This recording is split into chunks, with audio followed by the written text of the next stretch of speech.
Hello viewers, let's make the designs here. Add a shape around it. Make it more attractive.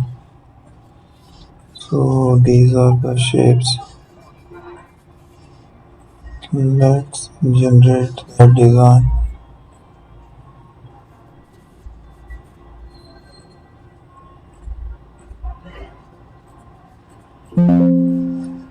Using the paints here.